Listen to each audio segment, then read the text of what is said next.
There's this thing that humans do. It doesn't work well for you, but you keep doing it. We're hoping you get over it today.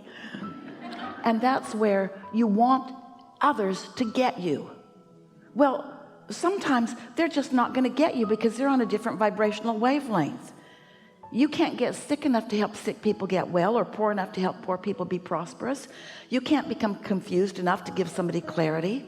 And yet that seems to be what so many want from you. They want your resonance with them where they are. And do you know, did you follow that just a little bit?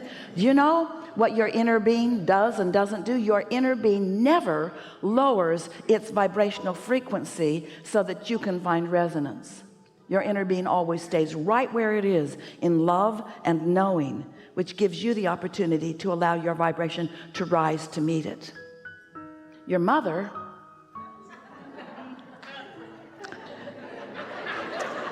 she moved around and she did you a disadvantage. She sided with you when you were complaining, and she sympathized with you when you were feeling sorry for yourself, and those sorts of things. But your inner being does not. But in the minute that you turn your attention to what others think of you, oh, can you imagine? So just to be absurd, to really make a strong point, let's say that it's important to you that you be appreciated by others, because it's easy to feel good. When you see something that makes you feel good, you feel good. And when you see something that makes you feel bad, you feel bad. And a lot of people would say, well, all of this stuff that makes me feel bad needs to change so that I can feel good. It's really a conditional approach to life.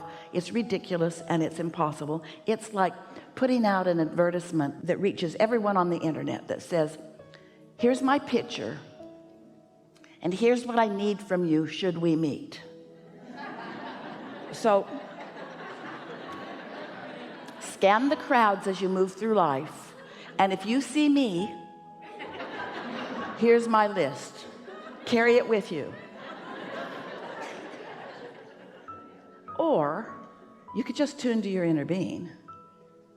In other words, the path of least resistance is just to be in love with who you are, and be in love with everything the way your inner being is in love with everything.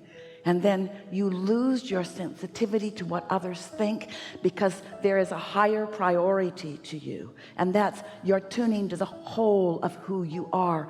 You're tuning to the core of who you are. You're tuning to the ever-expanding being that you are, because others, some of them are going to resonate with you and some of them aren't. We want you to know there's never a crowd on the leading edge.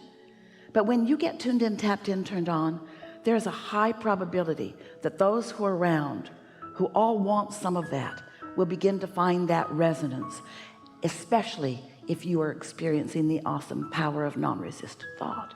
That's the epitome, that's the perfect definition of attractive, isn't it?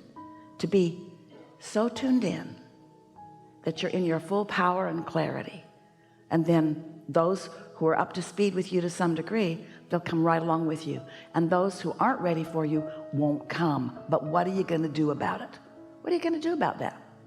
You're going to lower your vibration to resonate with them. You're going to give up your connection to your source energy so that you can worry about that. You see, doesn't that help you not worry about what others are doing?